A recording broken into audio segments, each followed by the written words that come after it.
ಕರ್ನಾಟಕದ number 1 PU college Excel PU college Guruvayanakere.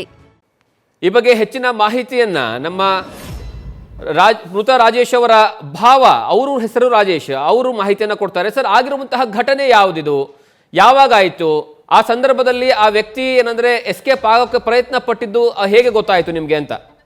Sir, ರಾತ್ರಿ ಸುಮಾರು 10:30 ಆಗಿರೋದು ಘಟನೆ. ಅಂದ್ರೆ 2 ಟೂ ವೀಲರ್ ಬರ್ತಿದೆ ರೋಡಲ್ಲಿ, ಅದನ್ನ ಓವರ್ಟೇಕ್ ಮಾಡಕ್ಕೆ ಈ ಫಾರ್ಚುನರ್ ಓವರ್ಟೇಕ್ ಮಾಡಿದೆ. ಆಪೋಸಿಟ್ ಅಲ್ಲಿ ನನ್ನ ಬಾಮೈದ ಟೂ ವೀಲರ್ ಅಲ್ಲಿ ಬರ್ತಿದ್ದಾನೆ. ಓವರ್ಟೇಕ್ ಮಾಡೋಕ್ ಹೋಗಿ ಗುದ್ದಿರೋದು ಸರ್. ಗುದ್ಬಿಟ್ಟು ಅವರು ನಿಲ್ಲಿಸಿಲ್ಲ, ಅಲ್ಲಿಂದ ಪಾಸ್ ಆಗ್ಬಿಟ್ಟಿದ್ದಾರೆ ಫಾರ್ಚುನರ್ ಗಾಡಿಯಲ್ಲಿ. ಅಲ್ಲಿ ಟೂ ವೀಲರ್ ಅಲ್ಲಿ ಬರ್ತಿದ್ದಂತ ಹುಡುಗರು ನಿಲ್ಸಿಲ್ಲ ಅಂತ ಮುಂದೆ ಊರಿಗೆ ಫೋನ್ ಮಾಡಿದ್ದಾರೆ. ಅಲ್ಲಿ ಅವ್ರ ತಂದೆಯವರು ಇದ್ರಂತೆ, ಆ ಹುಡುಗನ ತಂದೆ ಫೋನ್ ಮಾಡಿದ್ದಾರೆ. ಅಲ್ಲಿ ಅವ್ರು ಅಡ್ಡ ಹಾಕ್ದಾಗ ಅಲ್ಲೂ ನಿಲ್ಸಿಲ್ಲ, ಮತ್ತೆ ಗಾಡಿ ಸ್ಪೀಡ್ ಮಾಡ್ಕೊಂಡು ಮುಂದೆ ಹೊಟ್ಬಿಟ್ಟಿದ್ದಾರೆ. ಅವ್ರು ಅವಾಗ ಅಲ್ಲೇ ಸ್ಥಳೀಯರು ಕಾರ್ ತಗೊಂಡು ಅವ್ರನ್ನ ಚೇಸ್ ಮಾಡ್ಕೊಂಡು ಬರ್ತಾ ನೆಲಮಂಗ್ಲ ಕುಣಿಗಲ್ ಹೈವೇ ಅಲ್ಲಿ ಸನ್ಫ್ಲವರ್ ಅಂತ ಆಯಿಲ್ ಫ್ಯಾಕ್ಟರಿ ಇದೆ, ಅದ್ರ ಮುಂದೆ ಅಡ್ಡ ಹಾಕಿ ನಿಲ್ಸಿದ್ದಾರೆ. ಏನ್ ಸ್ವಾಮಿ ಹಿಂಗೆ ಗುದ್ಕೊಂಡು ಹೋಗ್ಬಿಟ್ಟಿದ್ದೀರಲ್ಲ, ಅಲ್ಲೊಂದು ಪ್ರಾಣ ಹೋಗ್ಬಿಟ್ಟಿದೆ, ನಿಲ್ಸಿ ನೋಡ್ಬೇಕಲ್ವಾ ಮಾನವೀಯತೆ ಅಂತಂದಾಗ, ಇಲ್ಲ ನಾನು HM ರೇವಣ್ಣವ್ರ ಮಗ ಇದ್ದೀನಿ, ಫ್ಯಾಮಿಲಿ ಇದ್ದೀನಿ, ನಾನು ಫ್ಯಾಮಿಲಿ ಜೊತೆ ಇದ್ದೀನಿ, ಬಿಟ್ಬಿಡಿ ನಮ್ಮನ್ನ, ನಾವೇನು ಮಾಡಿಲ್ಲ ಅಂತ ಹೇಳಿದ್ದಾರೆ. ಅಲ್ಲ ಸ್ವಾಮಿ, ಗುದ್ಕೊಂಡ್ ಬಂದಿದ್ದೀರಾ, ಏನೂ ಮಾಡಿಲ್ಲ ಅಂತ ಹೇಳ್ತೀರಾ, ಅಲ್ಲಿ ಅಟ್ಲೀಸ್ಟ್ ನೋಡ್ಬೇಕಲ್ಲ ಅಂತ ಸ್ಥಳೀಯರು ಕ್ವಶನ್ ಮಾಡಿದಾಗ ಅಷ್ಟರಲ್ಲಿ ಹೈವೇಲ್ ಅಡ್ಡ ಹಾಕಿರೋದ್ರಿಂದ ಗಾಡಿಗಳು ಜಾಮ್ ಆಗಿದೆ. ಸೈಡ್ಗೆ ಹಾಕ್ತೀನಿ ಅಂತ ಹೇಳಿ ಗಾಡಿ ಸೈಡ್ಗೆ ಹಾಕೋ ನೆಪದಲ್ಲಿ ಮತ್ತೆ ಅಲ್ಲಿಂದನೂ ತಪ್ಪಿಸ್ಕೊಂಡು ಪರಾರಿ ಆಗಿದ್ದಾರೆ.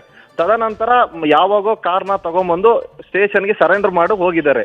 ಯಾವಾಗ ತಂದು ಸರೆಂಡರ್ ಮಾಡಿ ಹೋಗಿದ್ದಾರೆ ಅಂತ ಗೊತ್ತಿಲ್ಲ. ಕಾರ್ ಬಂದು ಸೋಲೂರು ಪೊಲೀಸ್ ಸ್ಟೇಷನ್ ಹತ್ರ ಸರೆಂಡರ್ ಮಾಡಿ ಹೋಗಿದ್ದಾರೆ ಕಾರ್ನ ಸರ್. ಸ್ಥಳೀಯರು ಇದು ನಮಗೆ ಬೆಳಗ್ಗೆ ಮಾಹಿತಿ ಕೊಟ್ಟದ್ದು, ಹೆಂಗೆ ಆಕ್ಸಿಡೆಂಟ್ ಆಯ್ತು ಅಂತ ನಾವು ಹುಡುಕ್ದಾಗ ಆಂಬುಲೆನ್ಸ್ಗೆ ಕರೆ ಮಾಡಿದಂತ ಹುಡುಗನ ನಂಬರ್ ತಗೊಂಡು ನಾನು ಕೇಳಿದೆ, ಸರ್ ನಾವು ಹಿಂಗ್ ಗಾಡಿಲಿ ಬರ್ತಿದ್ದ, ನಮ್ಮನ್ನು ಓವರ್ಟೇಕ್ ಮಾಡ್ಕೊಂಡು ಹೋಗಿ ನಿಮ್ಮ ಹುಡುಗಂಗೆ ಗುದ್ದಿರೋದು, ಅವರು ನಮ್ಮನ್ನು ಓವರ್ಟೇಕ್ ಮಾಡಿ ನಮ್ಮ ಆಪೋಸಿಟ್ ಅವ್ನು ಬರ್ತಿದ್ದ, ಓವರ್ಟೇಕ್ ಮಾಡಿ ಗುದ್ದಿರೋದು. ಆಮೇಲೆ ನಾನು ನಮ್ಮ ತಂದೆಯವ್ರಿಗೆ ಫೋನ್ ಮಾಡಿ ಕರ್ಸ್ಕೊಂಡು ಆ ಗಾಡಿ ಅಡ್ಡ ಹಾಕಿ ನಂಬರ್ ಎಲ್ಲ ತಗೊಂಡು ನಿಮ್ಗೆ ಕಳಿಸಿದ್ದೀನಿ ಅಂತ ಆ ಸ್ಥಳೀಯ ಯಾರು ಅಡ್ಡ ಹಾಕಿದ್ರು ಗಾಡಿ ಅವರೇ ಮಾಹಿತಿ ಕೊಟ್ರು ಸರ್ ನಮ್ಗೆ, ಸ್ಥಳೀಯರು ನಮ್ಗೆ ಇದ್ರ ಬಗ್ಗೆ. ಆಮೇಲೆ ನಮ್ಗೆ ಗೊತ್ತಾಯ್ತು ಹಿಂಗೆ ಅಂತ. ಸರ್, ಅವ್ರು ಹೇಳೋ ಪ್ರಕಾರ ಯಾವಾಗ ಆಕ್ಸಿಡೆಂಟ್ ಆಗುತ್ತೆ, ಆಕ್ಸಿಡೆಂಟ್ ಆದಂತಹ ಸಂದರ್ಭದಲ್ಲಿ ನಿಮ್ಮ ಭಾವ ಅವರು ಇನ್ನೂವರೆಗೂ ಸಹ ಏನಂತಂದ್ರೆ ಜೀವಂತವಾಗಿದ್ದಾರೆ. ಯಾಕಂದ್ರೆ ಘಟನೆ ನಡೆದಿರುವಂತಹ ಸಂದರ್ಭದಲ್ಲೇ ಅಂದ್ರೆ ಸ್ಪಾಟ್ ಅಲ್ಲೇ ಡೆತ್ ಆಗಿದ್ದ, ಅಥವಾ ಏನಂದ್ರೆ ಅವರು ಆಸ್ಪತ್ರೆ ಕರ್ಕೊಂಡು ಹೋಗೋ ಸಂದರ್ಭದಲ್ಲಿ ಈಗ ಅವಘಡ ಸಂಭವಿಸ್ತಾ? ಇಲ್ಲ ಸರ್, ಸ್ಪಾಟ್ ಅಲ್ಲೇ ಡೆತ್ ಆಗಿದ್ದಾರೆ. ಅಂದ್ರೆ ಅವರು ಸ್ಥಳೀಯರು ಹೇಳಿದ್ದೇನು ಅಂದ್ರೆ, ನಮ್ಗೆ ಕಾರು ಗುದ್ದಿ ಅವನು ಕಾರ್ ಮೇಲಿಂದ ಜಂಪ್ ಆಗಿ ಹಿಂದಕ್ಕೆ ಬಿದ್ದಿದ್ದಾನೆ. ಅಂದ್ರೆ ಇವನು ಲೆಫ್ಟ್ ಸೈಡ್ ಇಂದ ಹೋಗ್ತಿದ್ನಲ್ಲ, ಇವರು ಲೆಫ್ಟ್ ಸೈಡ್ ಓವರ್ಟೇಕ್ ಮಾಡಿ ಆಪೋಸಿಟ್ ಗುದ್ದಾಗ ಗಾಡಿ ಗುದ್ಕೊಂಡು ವೈಪರ್ ಮೇಲೆ ಗಾಡಿಯಿಂದ ಬ್ಯಾಕಿಗೆ ಹೋಗಿ ಅಂದ್ರೆ ಟಾಪ್ ಮೇಲಿಂದ ಬ್ಯಾಕಿಗೆ ಹೋಗಿ ಹಿಂದಕ್ಕೆ ಬಿದ್ದಿದ್ದಾನೆ ಕಾರಿಂದ ಅವನು. ಸ್ಥಳದಲ್ಲೇ ಬಿದ್ದಿದ ತಕ್ಷಣ ಇವ್ರು ಹಿಂದೆ ಟೂ ವೀಲರ್ ಬರ್ತಿದ್ದವ್ರು ನಿನ್ಸ್ ನೋಡಿದರೆ ಸ್ಥಳದಲ್ಲೇ ಮೃತಪಟ್ಟಿದ್ದಾನೆ ಸರ್ ಅವರು. ಓಕೆ, ನಿಮ್ಮ ಭಾಮೈದನ್ ಜೊತೆಗೆ ಅವ್ರೊಬ್ರೇ ಇದ್ರ ಗಾಡಿಯಲ್ಲಿ, ಮತ್ತು ಯಾರಾದ್ರೂ ಇದ್ರ ಅದರಲ್ಲಿ? ಅವನೊಬ್ನೇ ಇದ್ದ ಸರ್, ಬರ್ತಿದ್ದು ಅವನೊಬ್ನೇ ಬರ್ತಿದ್ದ. ಓಕೆ, ಎಲ್ಲಿಂದ ಎಲ್ಲಿಗೆ ಹೋಗ್ತಾ ಇದ್ರು ನಿಮ್ಮ ಭಾಮೈದವ್ರು, ಏನ್ ಮಾಡ್ತಾ ಇದ್ರು ಸರ್? ಅವನು ದಾವಸ್ಪೇಟೆ ಹತ್ರ ಒಂದು ಫ್ಯಾಕ್ಟ್ರಿಗೆ ಕೆಲ್ಸಕ್ಕೆ ಹೋಗ್ತಾನೆ.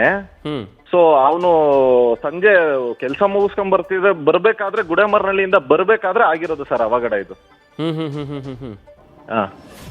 ಓಕೆ, ಈ ಒಂದು ವಿಚಾರಕ್ಕೆ ಸಂಬಂಧಪಟ್ಟ ಏನಾದ್ರೂ ಪೊಲೀಸ್ ಕಂಪ್ಲೇಂಟ್ ಏನಾದ್ರೂ ಕೊಟ್ಟಿದ್ದೀರಾ ನೀವು? ಪೊಲೀಸರು ಏನ್ ಹೇಳ್ತಿದ್ದಾರೆ ಸರ್? ಅದೇ ಈಗ ಸದ್ಯಕ್ಕೆ ಕುದೂರ್ ಸ್ಟೇಷನ್ ಬಳಿಯೇ ಇದ್ದೀನಿ ನಾನು, ಬಂದು ಕಂಪ್ಲೇಂಟ್ ಕೊಟ್ಟಿದ್ದೀನಿ. ಇನ್ಸ್ಪೆಕ್ಟರ್ ಸಾಹೇಬ್ರು ಇನ್ನೂ ಬಂದಿಲ್ಲ, ವೆಯ್ಟ್ ಮಾಡ್ತಾ ಇದೀವಿ. ಕಂಪ್ಲೇಂಟ್ ಅಂತೂ ಬರ್ಸಿದ್ದೀನಿ, ಕೊಟ್ಟಿದ್ದೀನಿ. ಅವ್ರ ಮುಂದಿನ ಆಕ್ಷನ್ ಕ್ರಮ ಏನ್ ತಗೋತಾರೆ ಅಂತ ನೋಡ್ಬೇಕು ಸರ್, ಕಾಯ್ತಾ ಇದೀವಿ ನಾವು. ಅದಕ್ಕೆ ಸ್ಟೇಷನ್ ಬಳಿನೇ ಇದ್ದೀನಿ ನಾನು ಈಗ ಸದ್ಯದಕ್ಕೆ. ಅಂದ್ರೆ ಘಟನೆ ಯಾವಾಗ ನಡೆಯುತ್ತೆ, ಘಟನೆ ನಡೆದಾದ್ಮೇಲೆ ಆ ವೆಹಿಕಲ್ ಅನ್ನ ಅಂದ್ರೆ ಫಾರ್ಚುನರ್ ಕಾರ್ ಅನ್ನ ರೇವಣ್ಣ ಅವರ ಪುತ್ರ ಶಶಾಂಕ್ ಅವರನ್ನ ತಡೆಯುವಂತಹ ಕೆಲಸ ಸ್ಥಳೀಯರು ಮಾಡ್ತಾರೆ. ಆದ್ರೂ ಸಹ ಅವ್ರು ಅಲ್ಲಿಂದನೂ ತಪ್ಪಿಸ್ಕೊಂಡು ಹೋಗ್ತಾರೆ. ಹಾಗೆ ಅಲ್ಲಿಂದನೂ ತಪ್ಪಿಸ್ಕೊಂಡು ಹೋಗ್ತಾರೆ, ಮತ್ತೆ ಮುಂದೆ ಕಾರಲ್ಲಿ ಓವರ್ಟೇಕ್ ಮಾಡ್ಕೊಂಡು ಹೋಗಿ ಕಾರ್ ಅಡ್ಡ ಹಾಕಿ ನಿಲ್ಲಿಸ್ತಾರೆ, ಮತ್ತೆ ಇನ್ನೊಂದು 5 ಕಿಲೋಮೀಟರ್ ಮುಂದೆ ಹೋಗಿ. ಓಕೆ, ಆವಾಗ ಮತ್ತೆ ಅಲ್ಲಿ ಮಾತಾಡಿದಾಗ ನಾನು ಫ್ಯಾಮಿಲಿ ಇದ್ದೀನಿ, ನಾನು HM ರೇವಣ್ಣ ಅವ್ರ ಮಗ ಇದ್ದೀನಿ, ಫ್ಯಾಮಿಲಿ ಇದೆ, ಬಿಟ್ಬಿಡಿ ನಮ್ಮನ್ನ ಅಂತ ಇವ್ರ ಹತ್ರ ಸ್ಥಳೀಯರ ಹತ್ರ ರಿಕ್ವೆಸ್ಟ್ ಮಾಡ್ತಾರೆ. ಸ್ಥಳೀಯರು, ಸ್ವಾಮಿ ನೀನ್ ಗುದ್ದು ಬಂದಿದ್ಯಾ, ಅದನ್ನ ನೋಡ್ಬೇಕಲ್ವಾ ಏನಾಗಿದೆ ಆ ವ್ಯಕ್ತಿಗೆ ಅಂತ. ನೋಡ್ದಲ್ಲ ನೀವ್ ಹಿಂಗ್ ಪರಾರಿ ಆಯ್ತಿದ್ದೀರಾ ಅಂತ ಹೇಳಿದಾಗ ಅಷ್ಟರಲ್ಲಿ ಹೈವೇಲಿ ಜಾಮ್ ಆಗುತ್ತೆ ಹಿಂದೆಗಡೆ ಗಾಡಿಗಳು, ಇವರು ರಸ್ತೆ ಅಡ್ಡಗಟ್ಟಿದಾಗ. ಅವಾಗ ಮತ್ತೆ ಅವರು ಸೈಡ್ಗೆ ಹಾಕ್ತೀನಿ ಅಂದ್ಬಿಟ್ಟು ಮತ್ತೆ ಅಲ್ಲಿಂದನೂ ಹೊರಟೋಗ್ತಾರೆ ಸರ್. ಓಕೆ ಸರ್, ಈಗ ಸ್ಥಳೀಯರು ಹೇಳೋ ಪ್ರಕಾರ ಆ ಫಾರ್ಚುನರ್ ಕಾರ್ ಎಷ್ಟು ವೇಗದಲ್ಲಿತ್ತ ಅಂತ? ಸರ್ ತುಂಬಾ ವೇಗದಲ್ಲಿತ್ತು ಅಂತ, 100 ಮೇಲಿತ್ತು ಅಂತ ಹೇಳ್ತಿದ್ದಾರೆ ಸರ್. ತುಂಬಾ ಫಾಸ್ಟ್ ಆಗಿ ಬಂದ್ರು ಸರ್ ಅವರು ಫಾರ್ಚುನರ್ ಗಾಡಿ ಅಂತ. ತುಂಬಾ ವೇಗದಲ್ಲಿತ್ತಂತೆ ಸರ್ ಫಾರ್ಚುನರ್. ಓಕೆ, ಕಾರ್ನಲ್ಲಿ ಯಾರ್ಯಾರು ಇದ್ರಂತೆ ಸರ್? ಎಷ್ಟು ಜನ ಇದ್ರಂತೆ, ಏನಾದ್ರು ಗೊತ್ತಾ ಮಾಹಿತಿ? ಸರ್ ಸ್ಥಳೀಯರು ಹೇಳಿದ ಪ್ರಕಾರ ಡ್ರೈವರು, ರೇವಣ್ಣ ಅವ್ರ ಮಗ, ಸೊಸೆ, ಮೊಮ್ಮಗಳು ಮತ್ತೆ ಒಬ್ರು ವಯಸ್ಸಾದ ವ್ಯಕ್ತಿ ಇದ್ರಂತೆ ಸರ್. ಓಕೆ, ಆ ಕಾರ್ನ ಓಡಿಸ್ತಾ ಇದ್ದಿದ್ದು ಯಾರು? ಅವರ ಡ್ರೈವರ ಅಥವಾ ಶಶಾಂಕ್ ಅವರೇ ಓಡಿಸ್ತಾ ಇದ್ರ ಗಾಡಿನ? ಸರ್ ಡ್ರೈವರ್ ಇದ್ರು ಅಂತ ಮಾಹಿತಿ ಇದೆ, ಬಟ್ ಯಾರು ಓಡಿಸ್ತಿದ್ರು ಅನ್ನೋ ಮಾಹಿತಿ ಇಲ್ಲ ಸರ್ ನಮ್ಗೆ. ಓಕೆ, ಸ್ಥಳೀಯರು ಹೇಳೋ ಪ್ರಕಾರ ಏನು, ಯಾರು ಓಡಿಸ್ತಾ ಇದ್ರು ಅಂತ? ಸರ್ ಅದೇ ಸ್ಥಳೀಯರು ಹೋಗಿ ಅಡ್ಡ ಹಾಕ್ದಾಗ ಡ್ರೈವರೇ ಇಳಿದ್ರು ಅಂತ ಹೇಳ್ತಿದ್ದಾರೆ. ಬಟ್ ನಮಗೆ ಮಾಹಿತಿ ಶಶಾಂಕ್ ಅವ್ರು ಇದ್ರು ಗಾಡಿ ಒಳಗಡೆ, ಫ್ಯಾಮಿಲಿ ಸಮೇತ ಇದ್ರು ಶಶಾಂಕ್ ಅವರು. ಡ್ರೈವರೇ ಡ್ರೈವರ್ ಹೋಗಿ ಅಡ್ಡ ಹಾಕಿದಾಗ ಡ್ರೈವರೇ ಇಳಿದಿದ್ದಾರೆ ಸರ್, ಡ್ರೈವರ್ ಸೀಟಿಂದ. ಅಷ್ಟಲ್ಲಿ ಏನಾಗಿದೆ ಮಧ್ಯದಲ್ಲಿ ಗೊತ್ತಿಲ್ಲ. ಓಕೆ. ಹಾ, ಈ ಘಟನೆ ನಡೆದ ಆದ್ಮೇಲೆ ಈ ವೆಹಿಕಲ್ ನ ಅಂದ್ರೆ ಫಾರ್ಚುನರ್ ಕಾರ್ನ ತಂದು ಪೊಲೀಸ್ ಸ್ಟೇಷನ್ ಅಲ್ಲಿ ನಿಲ್ಲಿಸಲಾಗಿದೆ ಅಂತ ಹೇಳಲಾಗ್ತಿದೆ ಅಲ್ಲ, ಯಾವಾಗ ತಂದು ನಿಲ್ಲಿಸಿದ್ರು, ಯಾವ ಪೊಲೀಸ್ ಸ್ಟೇಷನ್ ಅಲ್ಲಿ? ಅಲ್ಲಿ ಅದ್ರ ಬಗ್ಗೆ ಏನಾದ್ರು ಪೊಲೀಸರಿಗೆ ನೀವು ಮಾಹಿತಿ ಕೇಳಿದಿರಾ? ಸರ್ ಅದು ಕೇಳ್ದು ಅಲ್ಲಿ ಯಾರು ಮಾಹಿತಿ ಕೊಡ್ಲಿಲ್ಲ ನಮ್ಗೆ. ನೈಟು ನಾವು ಅಲ್ಲಿ ಹೋಗಿ ನೋಡಿದಾಗ ಸೋಲೂರು ಹೈವೇ ಒಳಗಡೆ ಒಂದು ಪೊಲೀಸ್ ಚೌಕಿ ಇದೆ, ಕುದೂರ್ದು ಟ್ರಾಫಿಕ್ ಚೌಕಿ ತರ ಮಾಡ್ಕೊಂಡಿದ್ದಾರೆ. ಆ ಚೌಕಿ ಬಳಿ ಕಾರ್ ನಿಂತಿತ್ತು. ನಾವು ಅಲ್ಲಿಗೆ ಹೋದಾಗ ಆ ಕಾರ್ ನಿಂತಿತ್ತು. ಅಲ್ಲೊಬ್ರು PC ಇದ್ರು, ಕೇಳ್ದು ಸರ್ ಗೊತ್ತಿಲ್ಲ, ತಂದು ಹಾಕೋಗಿದ್ದಾರೆ, ನೀವೇನಿದ್ರು ಬೆಳಗ್ಗೆ ಸ್ಟೇಷನ್ಗೆ ಹೋಗಿ ಇನ್ಸ್ಪೆಕ್ಟರ್ ಹತ್ರ ಮಾತಾಡಿ ಅಂತ ಹೇಳಿದ್ರು ಸರ್ ಅಲ್ಲಿ ನಮಗೆ. ಅಂದ್ರೆ ಅವ್ರು ಏನಾದ್ರು ರಾತ್ರಿ ವೆಹಿಕಲ್ ಅನ್ನ ಅಲ್ಲೇ ಬಿಟ್ಟು ಬೇರೆ ವೆಹಿಕಲ್ ಮಾಡ್ಕೊಂಡು ಏನಾದ್ರು ಅಲ್ಲಿಂದ ಹೋದ್ರಾ, ಅಥವಾ ಏನಂದ್ರೆ ಇವ್ರನ್ನ ಮನೆಗೆ ಡ್ರಾಪ್ ಮಾಡಿ ತಂದು ಮತ್ತೆ ವಾಪಸ್ ಏನಾದ್ರು ನಿಲ್ಸಿದಾರ ಅನ್ಸುತ್ತಾ ನಿಮ್ಗೆ? ಅದು ಸರ್ ಅದೇ, ಇವ್ರು ಅಲ್ಲಿಂದ ತಪ್ಪಿಸ್ಕೊಂಡು ಹೋಗಿ ಬೇರೆ ವೆಹಿಕಲ್ ಚೇಂಜ್ ಆಗಿ ಆ ವೆಹಿಕಲ್ ಈಗ ಸಿಕ್ಬಿಟ್ಟಿದಾರಲ್ಲ ಇವರು ಕೈಗೆ, ಮೇ ಬಿ ಅದಕ್ಕೆ ತಗೊಂಡ್ಬಂದು ಸರೆಂಡರ್ ಮಾಡಿಸಿದ್ದಾರೆ ಸರ್ ವೆಹಿಕಲ್ ನ. ಮತ್ತೆ ಅಪ್ಪಿತಪ್ಪಿ ಏನಾದ್ರು ಇದೇ ವೆಹಿಕಲ್ ಹೋದ್ರೆ ಮುಂದೆ ಯಾರಾದ್ರೂ ಮತ್ತೆ ಅದನ್ನ ಹಿಡಿಬಹುದು ಅಂತ? ಹೌದು. Okay okay. ವೆಹಿಕಲ್ ಚೇಂಜ್ ಮಾಡಿ ಅವರು ಮನೆಗೆ ಹೋಗಿದ್ದಾರೆ, ವೆಹಿಕಲ್ ನ ಸರೆಂಡರ್ ಮಾಡಿಸಿದ್ದಾರೆ ಸರ್ ನೈಟ್. ಸರ್, ಈಗ ನಿಮ್ಮ ಕಂಪ್ಲೇಂಟ್ ಅಂದ್ರೆ ಈಗ ಏನಾದ್ರು ಅಲ್ಲಿ CC ಕ್ಯಾಮ್ರಾ ಅಥವಾ ಏನಾದ್ರು ಇದೆ ಅಲ್ಲಿ ಹೋಗೋ ಸಂದರ್ಭದಲ್ಲಿ, ಅಥವಾ ಏನೋ ಸರ್ಕಲ್ ಜಂಕ್ಷನ್ ಅಲ್ಲಿ ಅಥವಾ ಎಲ್ಲಾದ್ರೂ? ಸರ್ ಸ್ಥಳೀಯರೇ ಫೋಟೋ ತೆಗ್ದಿದ್ದಾರೆ ಕಾರ್ದು, ಸ್ಥಳೀಯರೇ ಫೋಟೋ ತೆಗೆದು ಕಾರ್ದು ಕೊಟ್ಟಿದ್ದಾರೆ ನಮ್ಗೆ.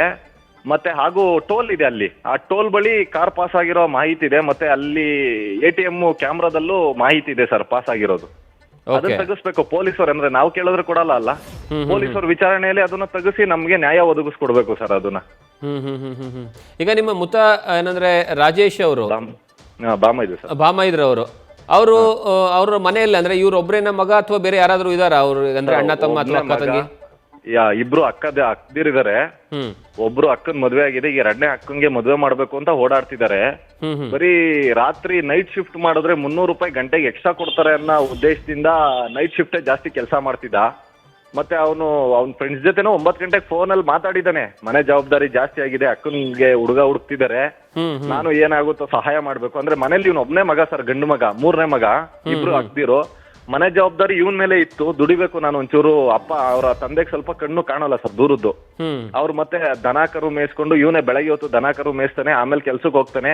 ಅವ್ರಿಗೂ ಹೊಲದಲ್ಲಿ ಸಹಾಯ ಮಾಡಿ ಮತ್ತೆ ಕೆಲ್ಸಕ್ಕೂ ಹೋಗಿ ಅಲ್ಲೂ ದುಡ್ದು ಮನೆನೇ ನಿಭಾಯಿಸ್ತಿದ್ದ ಸರ್ ಇವನು. ಇವನೇ ಮನೆ ಜವಾಬ್ದಾರಿ ಹೋಗ್ತಿದ್ದ. ಯಾವ ಊರು ಸರ್ ಇವ್ರದ್ದು? ಸರ್ ಮಾಗಡಿ ಹತ್ರ ಬೆಳಗುಂಬ ಅಂತ ಗ್ರಾಮ. ಹಾ ಸರ್. Okay okay.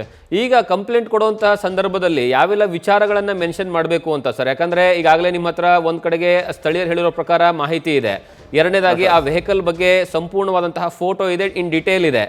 ಸ್ಥಳೀಯರು ಈ ಬಗ್ಗೆ ಯಾರಾದರೂ ನಿಮ್ಮ ಜೊತೆಗೆ, ಯಾಕಂದ್ರೆ ಕಣ್ಣಾರೆ ಕಂಡಿರುವಂತವ್ರು ಯಾರಾದರೂ ನಿಮ್ಮ ಜೊತೆಗೆ ಬಂದು ಕಂಪ್ಲೇಂಟ್ ಕೊಡುವಂತ ಸಂದರ್ಭದಲ್ಲಿ ಸಹಕಾರ ಕೊಡ್ತಿದಾರಾ ಹೇಗೆ?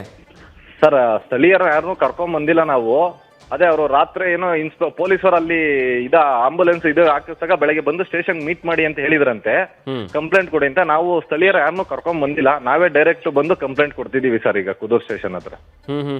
ಈಗ ನೀವು ಅವಾಗಲೇ ಹೇಳಿದ್ರೆ ಸರ್, ಈಗ ಪೊಲೀಸ್ ಚೌಕಿಯಲ್ಲಿ ಒಬ್ರು ಕಾನ್ಸ್ಟೇಬಲ್ ಇದ್ರು, ಅವ್ರ ಹತ್ರ ಏನಂದ್ರೆ ಈ ವೆಹಿಕಲ್ ಅನ್ನ ಬಿಟ್ಟು ಹೋಗಿದ್ದಾರೆ ಅಂತ.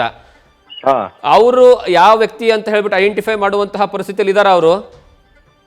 ಸರ್ ಅದು ಗೊತ್ತಿಲ್ಲ ಸರ್, ಅದನ್ನ ಅವ್ರನ್ನೇ ಕೇಳಬೇಕು ಪೊಲೀಸವ್ರನ್ನ, ಯಾರು ತಂದು ಬಿಟ್ಟಿದ್ದಾರೆ ಅಂತ. ಇಲ್ಲ, ಯಾಕೆ ಆ ವೆಹಿಕಲ್ ಅನ್ನು ತಂದು ಬಿಟ್ರು ಅನ್ನುವಂತಹ ಪ್ರಶ್ನೆನೂ ಮಾಡಿಲ್ವಾ ಅವರು? ಸರ್ ಅದೇ ಆಕ್ಸಿಡೆಂಟ್ ಆಗಿದೆ, ಅದಕ್ಕೆ ತಂದು ಸರೆಂಡರ್ ಮಾಡ್ತಿದೀವಿ ಅಂತ ಹೇಳಿದ್ದಾರೆ, ಆಕ್ಸಿಡೆಂಟ್ ಮಾಡಿ.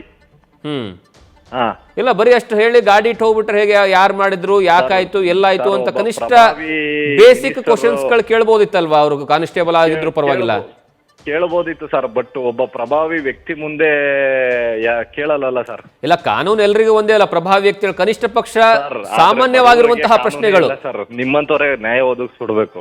ಇಲ್ಲ, ಸಾಮಾನ್ಯ ಆಗಿರುವಂತಹ ಪ್ರಶ್ನೆ ಕೇಳಬೇಕಾಗಿರುವಂತಹ ಜವಾಬ್ದಾರಿ ಅಲ್ವಾ ಅವ್ರದ್ದು?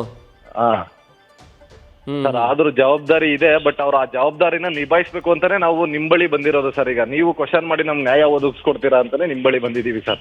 ಇಲ್ಲ, ಖಂಡಿತ. ಯಾಕಂದ್ರೆ ಪ್ರಭಾವಿ ಆಗಿರ್ಲಿ ಅಥವಾ ಯಾರೇ ಆಗಿರ್ಲಿ, ಈ ರೀತಿಯಾದಂತಹ ಕೃತ್ಯವನ್ನ ಮಾಡಿದಾಗ ಕಾನೂನು ಪ್ರಕಾರ ಯಾವ ರೀತಿಯಾದಂತಹ ಕ್ರಮಗಳಾಗಬೇಕು ಖಂಡಿತವಾಗ್ಲೂ ಆಗಬೇಕು. ಹೌದು ಸರ್. ಈಗ ಏಕಾಏಕಿ ಆ ರೀತಿಯಾಗಿ ಗುದ್ದು ಹೋಗಿರುವಂಥದ್ದು ಒಂದು, ಎರಡನೇದಾಗಿ ಅಲ್ಲಿಂದ ತಪ್ಪಿಸ್ಕೊಳ್ಳುವಂತಹ ಪ್ರಯತ್ನವನ್ನ ಮಾಡಿದ್ದು, ಕೊನೆ ಪಕ್ಷ ಮಾನವೀಯತೆ ಆಗಿ ಅಲ್ಲಿ ಏನೇ ಆಕ್ಸಿಡೆಂಟ್ ಆದಂತಹ ಸಂದರ್ಭದಲ್ಲಿ ಒಂದು ರೀತಿಯ ಅಚಾರುತೆ ಆಗಿದ್ರೂ ಸಹ ಆ ಸಂದರ್ಭದಲ್ಲಿ ನಿಂತು ಅವ್ರನ್ನ ಏನಂತಂದ್ರೆ ಕನಿಷ್ಠ ಪಕ್ಷ ಆಸ್ಪತ್ರೆಗೆ ಸೇರಿಸೋದಾಗಿರ್ಲಿ ಅಥವಾ ಏನಂದ್ರೆ ಅವ್ರನ್ನ ಬೇರೆ ಕಡೆಗೆ ಸ್ಥಳಾಂತರ ಮಾಡೋದಾಗ್ಲಿ ಏನಾದ್ರೂ ಮಾಡ್ಬೋದಾಗಿತ್ತಲ್ಲ ಅಂತ.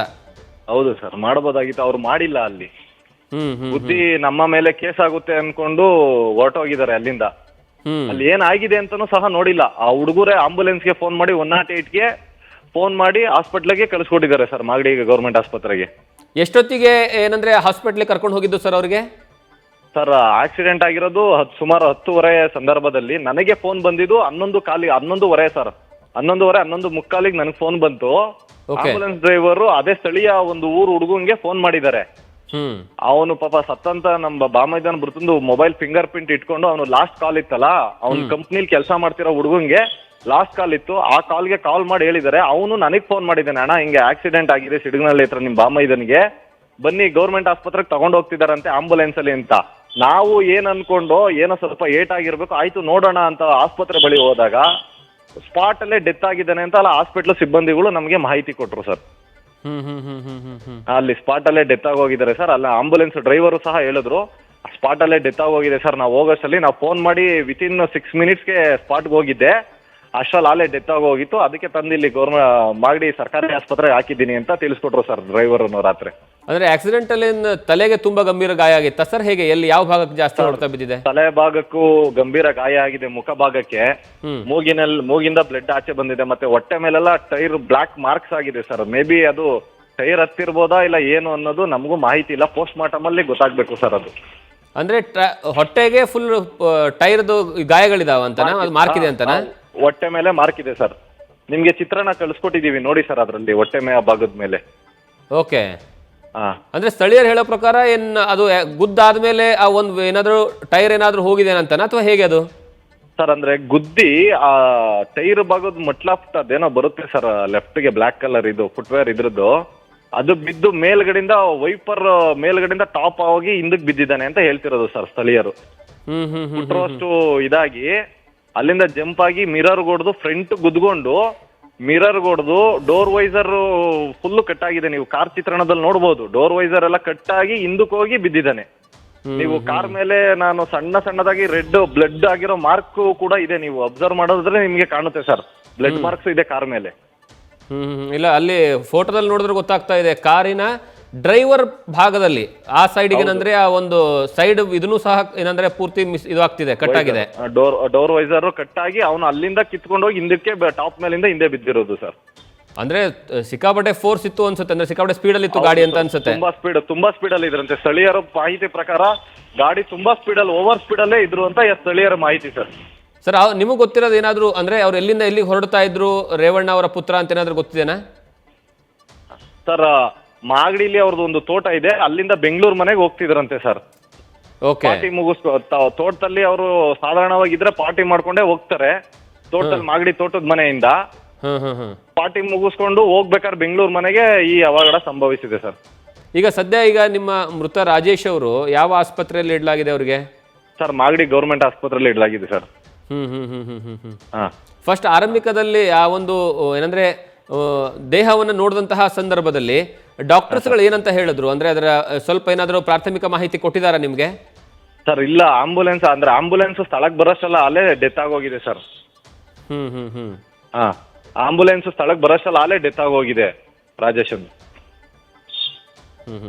ಸರ್, ಈಗ ಹಾಗೆ ಲೈನಲ್ಲಿರಿ, HM ರೇವಣ್ಣ ಅವ್ರನ್ನ ಸಹ ಮಾತನಾಡಿಸುವಂತಹ ಪ್ರಯತ್ನವನ್ನ ಮಾಡ್ತೀವಿ. ನೋಡೋಣ, ಅವ್ರ ಲೈನಲ್ಲಿ ಸಿಕ್ಕರೆ ಇಬ್ರು ಸಹ ಮಾತನಾಡಬಹುದು ಏನಾಗಿದೆ ಘಟನೆ ಅನ್ನುವಂತಹ ವಿಚಾರಕ್ಕೆ ಸಂಬಂಧಪಟ್ಟ ಹಾಗೆ. ನ್ಯೂಸ್ ಫಸ್ಟ್, ನಿರ್ಭೀತಿಯಿಂದ ನಿಮ್ಮ ಪರವಾಗಿ.